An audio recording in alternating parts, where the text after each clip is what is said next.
and we're going to get started. I want to welcome you here tonight to the final session of Let's Talk About It, What Your Dreams Want You to Know. I am Cynthia Newell, Rise and Win Coach at Dare to Dream Spiritual Life Coaching Practice, where I get the divine honor of supporting my clients with releasing their internal struggles effectively and walking in newness. One of the ways that I support my clients is through dream interpretation. Dreams offer us so much insight, clarity, and guidance. But if you don't know what your dreams are saying, you cannot tap into this information. And so that's why I find it a great privilege to be able to help people to not only understand what their dreams are saying to them, but how that message ties into their waking life.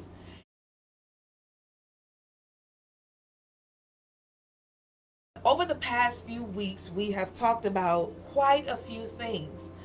Tonight is all about your questions, and I've received some really good questions. I'm excited to answer them, but I just want to do a recap of what we've talked about so far.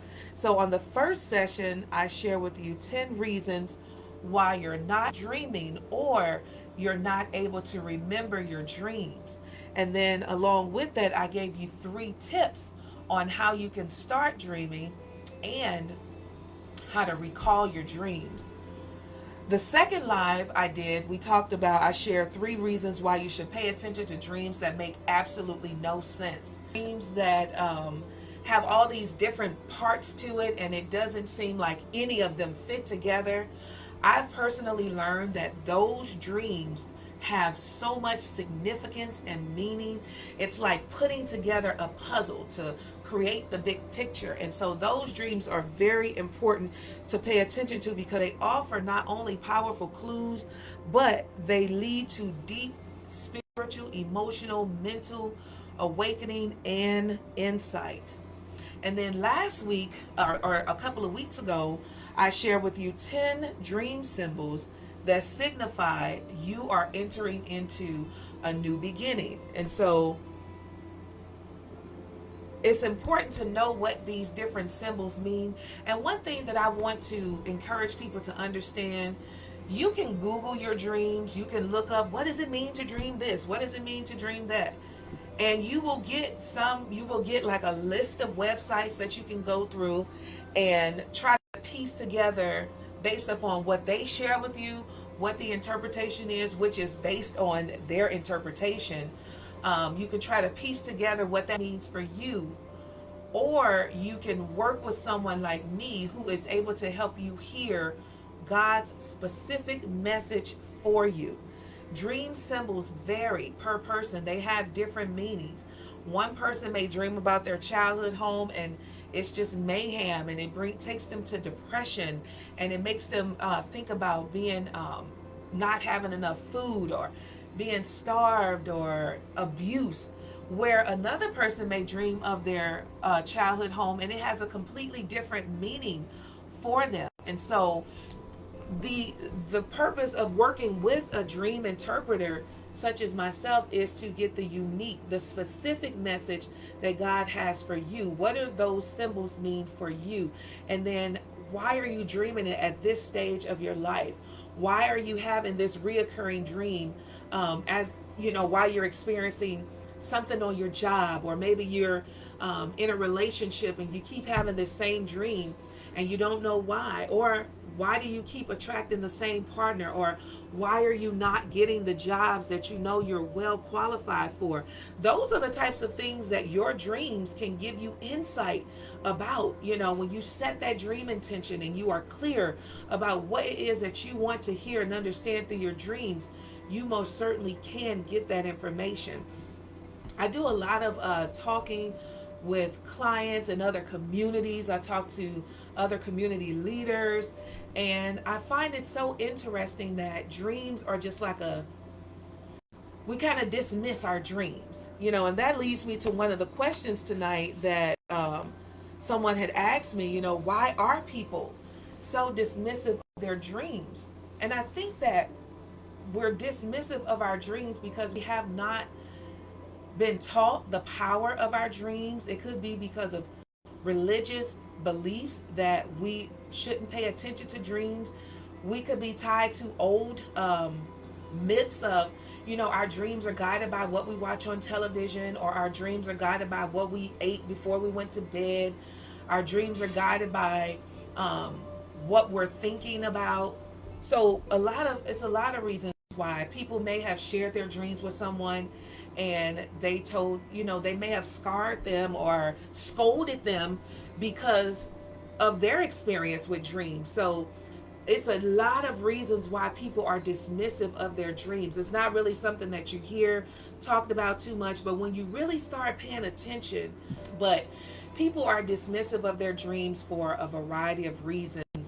But when you really look at things, you look at movies, you see that their dreams are very powerful, and they're worth paying attention to. Even if you don't understand what they mean, you should jot down your dreams. You should try to start studying your dreams, because I've personally found that's all I can go off of, and with working with clients.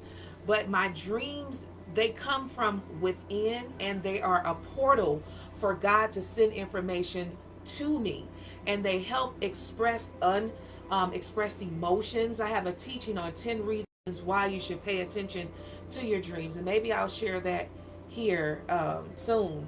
But our dreams, they give us a lot of information. And if you're walking around in your life in the dark, and you're going through a lot of emotional changes, a lot of physical changes, a lot of financial turmoil, you can turn to your dreams to get information to help you move through that experience in a well-rounded way. You don't have to suffer through it. So if you are a person who has been very dismissive of your dreams, maybe they seem too big for you, or maybe it just seems like an area of life you don't want to explore, I would encourage you to open your heart to listening to your dreams, to learning about your dreams, because as you do that, you're going to learn about yourself, and you're going to learn the individual way that God communicates with you. Another question that came to me was, why are money dreams rarely ever about money? And that's a great question. I recall having a dream where I was looking in my pocket, and I had found a whole bunch of nickels. I had a bunch of nickels. I had a dream like a couple of weeks ago that I was walking up this hill, and somebody was assisting me up the hill, and as I was walking, I looked down, and there was a $5 bill on the ground, and I picked up the $5 bill. Through the years, I have come to learn from journaling my dreams and then watching my life to make the connection that money usually represents treasure. It represents something that we hold. Now, the world esteems money. It's, if you don't have money, you don't have nothing. Even though you can have all these other riches and virtues, if you don't have money, you're poor. That's the tone of the earth. But money is just a tool. Oh, I'm sorry, my earring, I thought someone was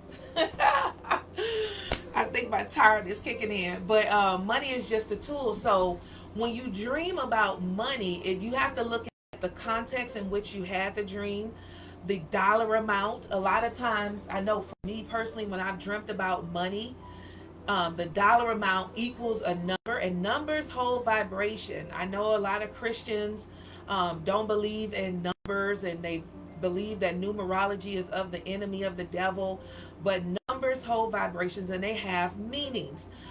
That's why the Bible talks about numbers when he's describing the disciples, or the Trinity, or the tribes, and all the different things. The dreams that were interpreted, the 7 cows represented something, the 7 famine cows and the 7 fat cows, they represented something. So numbers do have meaning. So usually when you're dreaming about money, you want to look at the numbers that they represent, what they equal to. You want to look at money as treasure. Like, it may be something in your waking life that you really treasure, and it's not money, but that money is standing as a symbol of the thing that you treasure. And so sometimes money dreams will be about money, but you have to journal your dreams and watch your life to see, okay, when does it. I haven't had any, I don't think, that represented money. But I'm not the only dreamer in the world, you know. But some people that I have spoken with, this one young lady, she used to dream of the lottery numbers all the time. That dream has something to do with money, you know. But in most cases, money dreams are not about money. They're about treasures. They're about the things that you find valuable. They're about the things that you may need. Um, you may need. And so when I dream about money, I flip that M word from money to the means. You know, in the dream about the $5 bill, the 5 nickels, the quarters, those dreams were representing change, because number 5, you know, represents change and transition. It also means grace. The number 5 means grace. And when I dreamt about the fives, the nickels, you know, I was in a season of my life where a lot of change was happening, and it was a lot for me to deal with. So hence a lot of change in my pocket. And then grace, give myself grace to adjust to the changes that I'm experiencing. Don't just walk into this new season thinking that, oh, I got it, you know, I can. You got to be patient with yourself. And so that's what that dream was offering to me. So hopefully that makes sense as to why money dreams are rarely ever about money. Another question that was presented to me was, how can I tell when my dream is prophetic or foreshadowing my future? A lot of times when we dream, it's about journaling the dream. Okay, that's going to be the first thing that's going to help you be able to decipher. When you journal the dream and we start the interpretation process, if you can't see really any connections in your now experience to the dream, then most of the time that is a dream that's telling you of something to come. I shared on Bedtime Stories one night how I dreamt that, like, everything that I wrote down in my 2018 dream journal, none of it was happening. It was like, it was the result of what was going on at that time in my life. Me living with my mother, someone stealing things from me that did not belong to them. A couple of other things happened. Oh, my grandfather passing away. So those things hadn't happened yet. And so if it hadn't happened yet, then that's an indicator, you know, that it's a dream that is telling the future, you know, what's to come. So that's how you would, you know, look at that dream to understand that it's foreshadowing or it's prophesying the future. And so that's the importance of keeping a dream journal, so you can have a reference point. Like we'll say, and I'm guilty of it, you know, I'll remember my dream. It was, you know, I dreamt this, and I'll write it down later, or I never get a chance to write it down, and then I forget the dream. And the dream is a weighty dream. It's a very emotionally impactful dream, but I forgot it because I didn't write it down. And so even if you can't write the full dream out, you want to write down as much as you can. And sometimes you can't do it first thing in the morning, but if you do it later in the day, more of the dream will probably come to you. So another question that was presented to me was dreaming about celebrities. I have several questions that that were sent to me, but dreaming about celebrities. And so this is what I would say about dreaming about celebrities, because I don't know if you all saw the live that I did. It was on my personal page, or was it here? I don't know. Anyway, I had a dream about several celebrities, and they were trying to kidnap my children. And I thought the one celebrity was coming to help me, but she was in cahoots with the people that was trying to kidnap the children. I would say this about celebrities, because I've dreamt about them often. Felicia Rashad was in one of my dreams when I was facing financial crises. She appeared with the message. You want to look at how you feel about that celebrity. Like, what are they known for? DMX was in my dream one time. This was shortly after he passed. We were sitting in the studio and we were creating. And in my logical mind, I'm like, I know he's gone, but we're in this space that he's familiar with, creating music. We were like in a studio, and I was talking to him, asking him some questions, and he answered the question like, look at how you revere the celebrity that you're dreaming about. Are there some, is that person a prominent positive figure? Is it someone that you esteem to be like? Is it certain attributes that they have that you would like to have? Is it a fantasy? Is it someone that you admire, like you find them attractive and you would want to be with them? Maybe in looking at them, they're showing to you something that you're desiring in that dream, depending upon how they showed up. It really boils down to, where are you when you have the dream about the celebrity? What situation or experience are you having in life? What are they saying to you when they appear in your dream? How are you responding to them? Those are going to give you clues and information on why you dreamt about that celebrity. I remember I had a dream about Hill Harper. I don't know if you all remember Hill Harper, but he's an actor, very attractive African American man. We were married with 3 boys. It was far the complete opposite. I had 3 girls. But he represented a man of prestige. He was handsome. He was about his business. It was somebody that I would be interested in, of that caliber. Now, of course, I don't know him personally, so I don't know all there is to know about him. But from what I had seen of him, I would have loved to be with a man. He represented stability. He represented being a provider, a father, someone that my men children could look up to. And so hopefully that answers the question. If you have more to that question, type it into the chat. The next question that I received was, how do I know if my dream, this is if they're dreaming about another person, how do I know if my dream is about an aspect of my personality when I dream of another person, or if the dream is really about that person?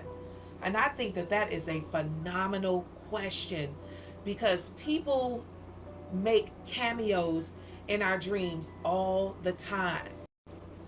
People show up in our dreams. They're the only way that I can tell you, well, one of the ways, not the only way, one of the ways that I would say to be able to tell the difference is, what are the supporting details of the dream? Now, you may dream of someone, like I'm thinking of dreams that I've had of people. My dreams are very direct. If I'm talking to somebody, then that dream may just be about them. But sometimes how a person responds, okay, perfect example. Thank you, God. There was this recurring dream that I kept having for years. I mean, for years, where in the dream, my mother, she was hitting me. You know, she was very abusive verbally. She was just not nice in the dream. And so I kept having this dream through the years, and I would explore the dream, study the dream, to make the connection between, okay, what does this dream want me to know, and why is it showing up now? Because with my recurring dreams, tell me if it's the same for you, they only come at certain times, and the recurring dream will not stop until you get the message. And I noticed with this particular dream, it came at certain times. So I had to start studying. That was another question. How do I study my dream? So I'm going to tie that question, the answer to that question, into this answer. So I had to study my dreams by paying attention to, what am I facing in my waking life? What am I really feeling? You know, dreams are very intimate. They require us to go into places within ourselves that we typically won't go to. We'll just wander around broken, bleeding, and just suffering, because that's really what we're doing when we remain in the dark and we have this information that's available to us and we don't know how to pull out the nuggets. But with this dream, I started to study my dreams. Why am I dreaming this? What am I going through when I start dreaming this dream? What am I feeling? What am I facing? What am I fearing? And so through the years, I started to recognize that when I wanted to move from a place of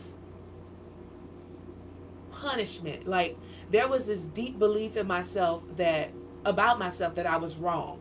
If something happened, if somebody brought something to me, it's my fault automatically, and I need to be punished. There's nothing good about me, anything bad. I mean, stuff that I wasn't even a part of. I'm wrong and it's my fault. And I would sometimes try to figure out how did I make that happen or whatever. And so that dream was letting me know that what started out as an experience that I used to have growing up in my youth, that became a symbol of what I was becoming to myself. I was punishing myself. I was abusing myself. I was not loving myself. And so dreams can start out being about one thing with a person in it.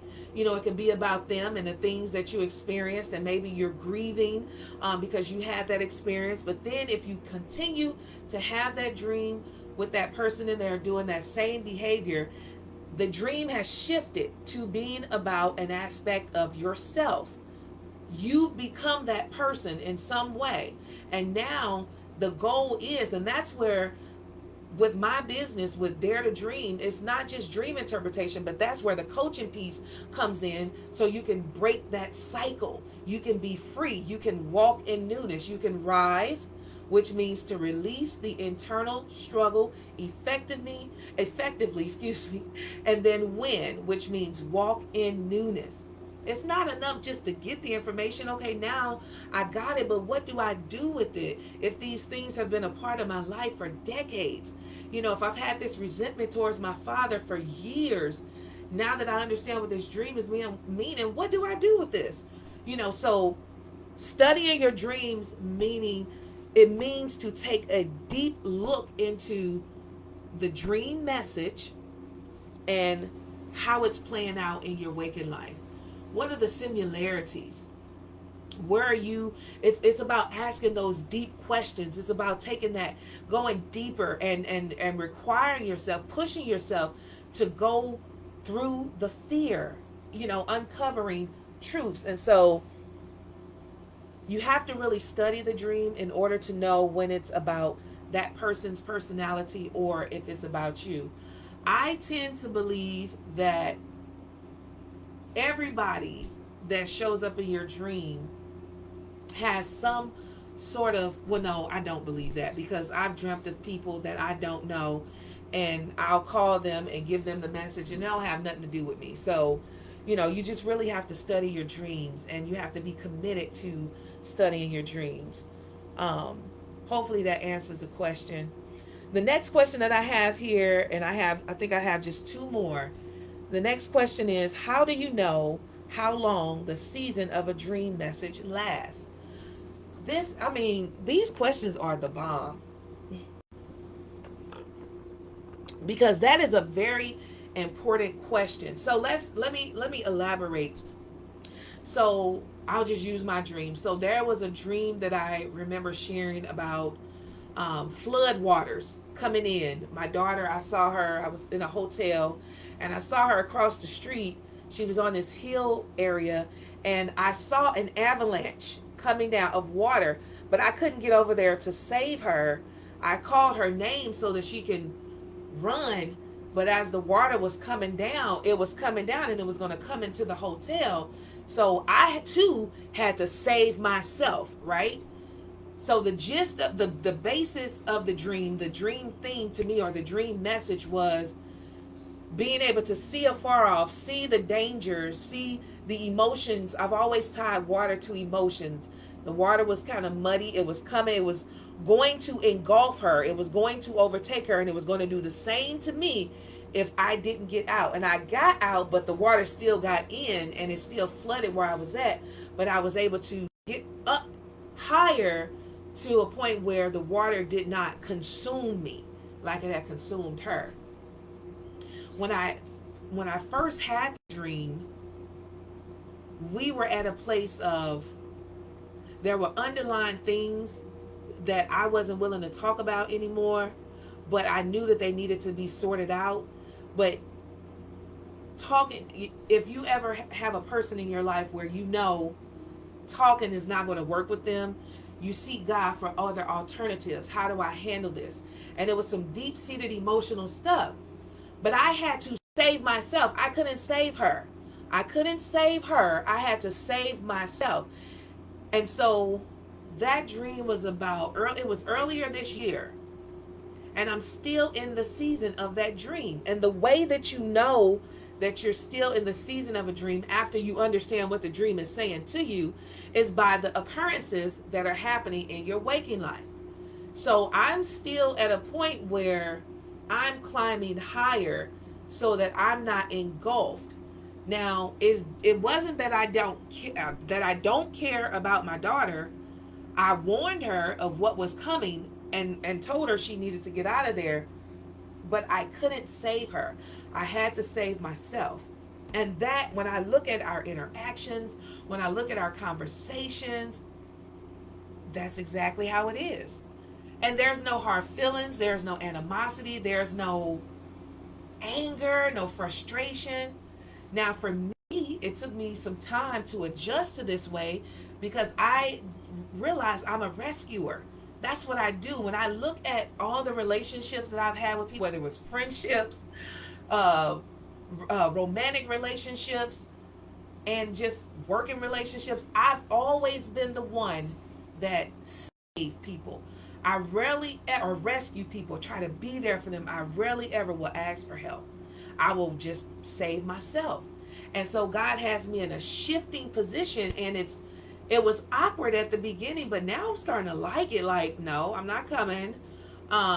If somebody called and I don't want to answer, no, I'm not going to answer, and I'm not going to feel bad because I have to preserve me. I have to conserve my energy. I have to reserve all the serves. No, because I deserve. No, let me stop. I'm a poet, so those words, they get me.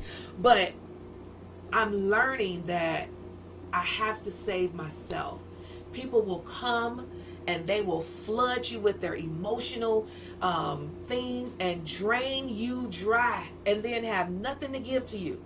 And so I'm at a place now, because of how I'm responding and the things that I'm experiencing, I understand that I'm still in that season. And so when you can see how what you dreamt is still playing out in your life, then that will let you know that you're still in that season.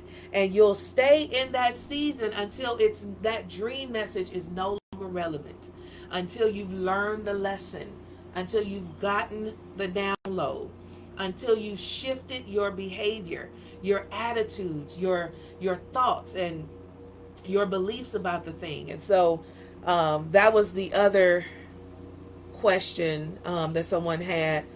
How long does it last? And it'll last until it's no longer relevant, and it's good for that time. And so the next question is, why can't I see the connection between my dream and my waking life? Oh, that's a good question. All of us have blinders. All of us have those blind spots in life where we're just not paying attention.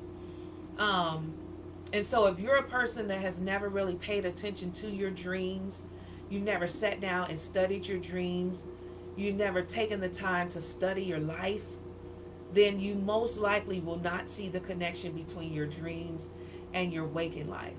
Like, I started this work when I was 12. Now, I wasn't teaching people about dreams at 12, but I started paying attention to my dreams because I didn't understand myself. I didn't understand what I was feeling. I didn't have an outlet to talk about those things and with anyone, and to work through, like, why do I feel the way I feel? Why am I experiencing the things that I'm experiencing? I didn't have that. And so God used my dreams to communicate that information to me. So then once I started seeing, so the dream was about someone breaking into the house and shooting me. No one was ever home. And I talk about this I believe it's in my ebook, Dreams Speak, How to Get the Most Out of Your Dreams. No one was ever home when that happened. So I always, felt unprotected, just felt like um, just a lot of things growing up. But another key thing about that dream was, even though those men, they kept shooting and shooting, and I could feel the bullets, I could feel the pain, I could see the blood, I never would die. I never died. But what I did was I pretended to be dead so that they could leave the house. Well, I kept having this dream through the years, and I started to pay attention to, okay, this, the undertones of the dream, feeling helpless, feeling unprotected, feeling like something outside of me is trying to kill me, seeing that I never died, that represented to me resilience, having a desire and a fervency to want to live. I started making a connection between that dream and what I'm experiencing. I think I had that dream when I was having trouble in my marriage. I haven't had that dream since I think my early 30s, but being able to make the connection, it takes time. It takes time. It takes you being willing to study your dreams, study yourself, learn about yourself. That's what your dreams offer to you. It offers you a seat into your internal being, who you are, your intimate self. It offers you that. But if you dismiss that information, you're missing out. And if we're looking for the fast track, how do I get from here to there quickly? You're going to miss a lot of things, a lot of ways that God communicates, and the messages that he sent through dreams. The last question that I have here is, why do some dreams stick with you forever and some just fade away? Basically, it's the feeling of the dream and the emotional connection that you have to the dream message. That could be a reason why it sticks with you. It could be that the dream solved a problem for you. You did not have an answer for that problem. You didn't know where it was going to come from. But here comes this dream, and it gives you all the direction and the guidance you need. Those type of dreams will stick with you. Even the ones that don't make sense, they'll stick with you if you don't take the time to get the support you need to understand that dream. It's going to stick with you. It's going to bug you because there's a message for you in the dream. So you don't want to ignore the dream. Now, even if you do ignore the dream, your life is going to keep going on, but just think about how much more freeing you can feel, and more peaceful and more assured that you could feel by taking the time out to get the support you need with understanding your dreams. I remember dreams. There are dreams that stick with me because they were just so emotionally charged. And those are usually the dreams that stick with me when they're so emotionally charged. I talk about, if you go to my website, www.clarifyyourdreams.com, on my homepage, there's a link that takes you to a dream that was a very emotionally charged dream. It was about my daughter when she was 9 years old. And I'm not going to give it away, but that dream, it caused me to wake up screaming, and it caused me to, she woke up herself and she came in my room and she was like, "What's wrong?" And I said, "You have to listen." And I remember just saying to her, just, "You have to listen," and making sure that she heard me. But if you get a chance, go and listen to that dream, because that dream scared the living daylights out of me, and I'm still living that dream today. So I've answered quite a few questions for you tonight. Those are all the questions that were sent to me. I want to support you with your dreams, understanding your dreams, tying your dreams to your waking life. It is some great information that's waiting for you to uncover it, to discover it, so that you can move through life without the emotional, the mental, the spiritual baggage that we carry, without feeling weighed down and unsure, without repeating the same cycles in life. Like, You keep asking the same questions. What's my purpose? And why am I broke? Why can't my business grow? Why can't I stick with this thing that I start? Why do I keep starting and not finishing? All these things. Time is steady going on. We're getting older and older, and we don't know when our time is up here on earth. And so we have to make the most of our time. And that's why I do the work that I do. Who wants to continue to suffer and not know what's the best decision? I mean, of course, faith comes in, comes into play. You're not going to know everything verbatim. You got to walk by faith and not by sight. But when you have questions and there's a direct connection with you and God, and you can get this information, why not take it? Why be frustrated? Why continue to attract the same kind of people into your life? Why keep getting fired from jobs? Why keep having abusive relationships? Or just why choose to suffer when you don't have to? But I hope that you have enjoyed this series. Let's talk about it. What your dreams want you to know. I enjoyed it. I enjoyed every bit of this. I was just so excited to come and share every time it was time to meet up here. Get a copy of my book, my ebook, Dreams Speak, How to Get the Most Out of Your Dreams. I'm so sorry because I was giving it away for free, but more information to come about a class and all the great things that is happening here. Until next time, I hope you make it a great day on purpose, and I will see you soon. Bye.